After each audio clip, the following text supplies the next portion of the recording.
Hey, what is the crack, guys? It's me, the Minyon from AllCastIrishGamers, and it's another episode of Minyon's Recipes. And this time, it's the Danger Winged Dragon of Ra deck. So yeah, let's get started. I really wanted to make this deck for a while. Now, it doesn't have the new support, so I've got to work with what I have. So I've put a Chaos Dragon Levier in there. Great effect. He's got 3 different effects. If it's only light monsters you use to summon them, you get the special summon monster from your graveyard. If it's only dark, you send a random card from your opponent's hand back into their deck. And if it's light and dark monsters you use to summon them, you get to pop 2 cards on the field. Very effective card. He can still be hit with hand traps, of course, but I mean, come on, he's just one of those cards that you gotta have in there. A little bit better than Blackluster Soldier, if you ask me.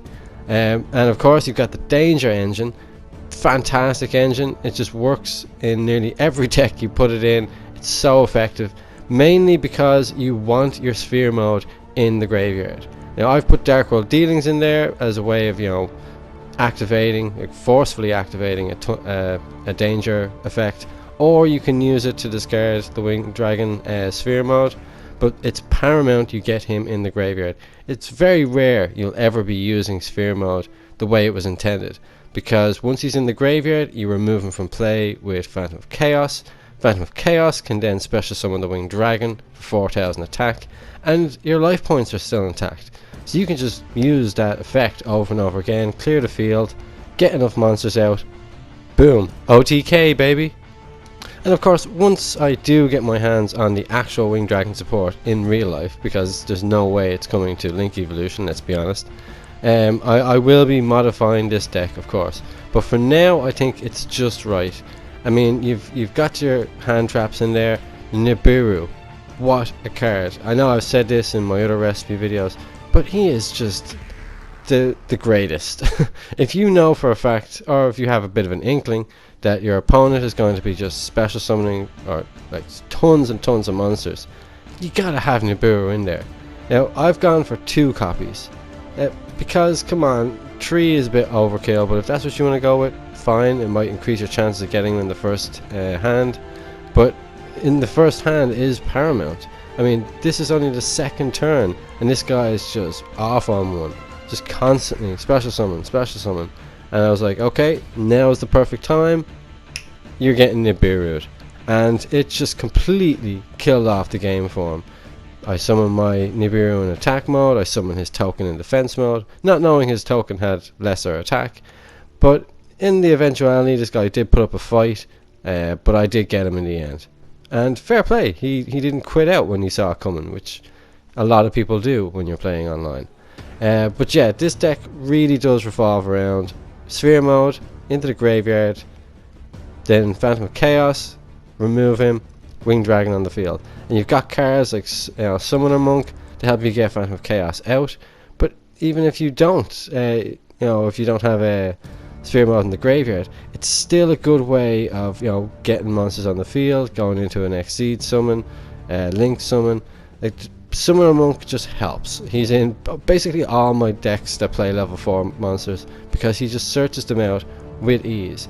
Just simple sacrifice of a spell card and you get your level 4 monster to pick and choose on the field. Great tactic, love it. But sure, why not just go with your dangers? I mean, majority of the time you might not even need the Winged Dragon to come out and win, because the cards are so good by themselves.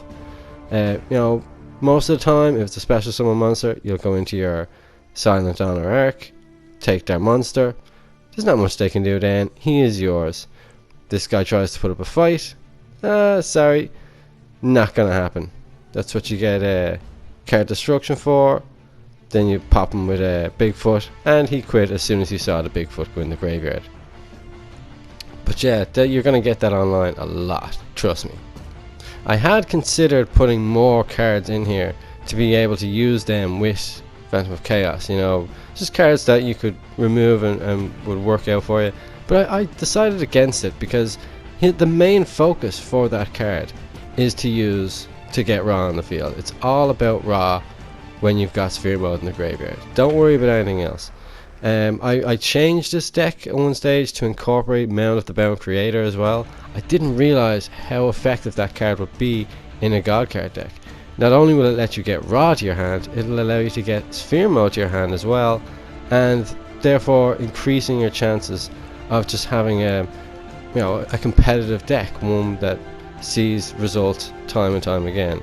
It's got to be reliable, and the main thing about this deck is I've noticed within about 4 turns I'm nearly able to summon Ra once I have that Mounded Bound Creator in. When I didn't, it was just kind of hit and miss. You just have to wait and kind of draw into it, or you draw into Foolish Burial. But I've also got cards like Lightning Storm in here. Now come on, Lightning Storm wins games on its own.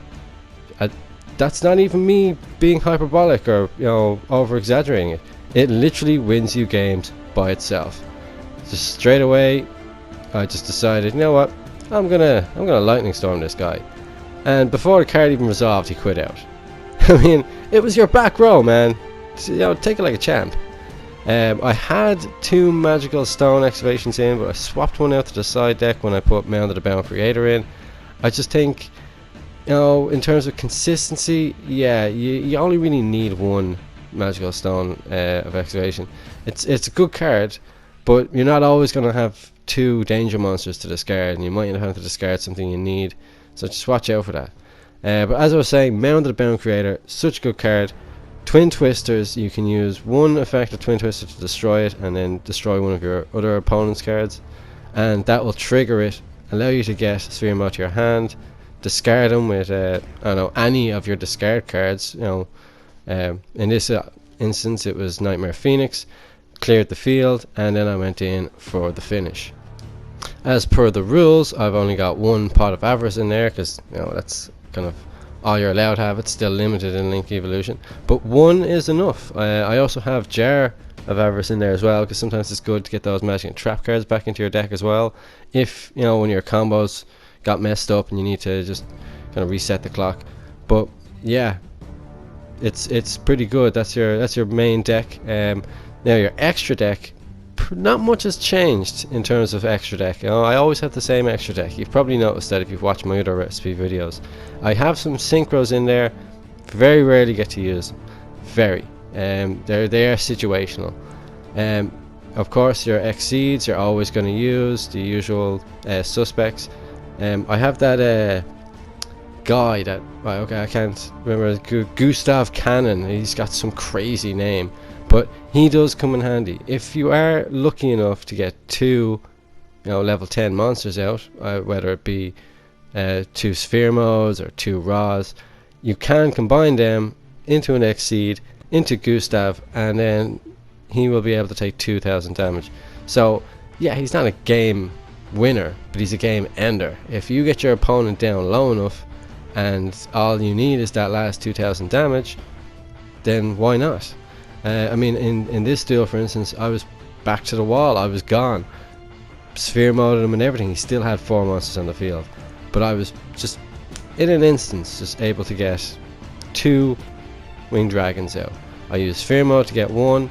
I removed them from the graveyard with Phantom of Chaos, got the other one out, and after a bit of battle damage, I mean, this guy was just ripe for the pick. And 400, yeah, Gustav, finish this duel for me, please. So there you go, bingo. Link monster wise, I haven't really changed much. I mean, I stick to what I know. Borlow Dragon, 2 Phoenix, 1 Unicorn, 2 Wee Witch's Apprentice. She can come in handy. I really do like her ability to just add 1 dark monster in your graveyard to your hand. Most of the time it's going to be a danger card just to get that combo back turning again. And of course the bonus of having Unicorn and Phoenix down pointing to their pointers together is you get to draw an extra card during the draw phase. You can also use Phantom of Chaos's ability to remove the Winged Dragon himself, and therefore you'll be able to steal his ability to just destroy a monster on the field.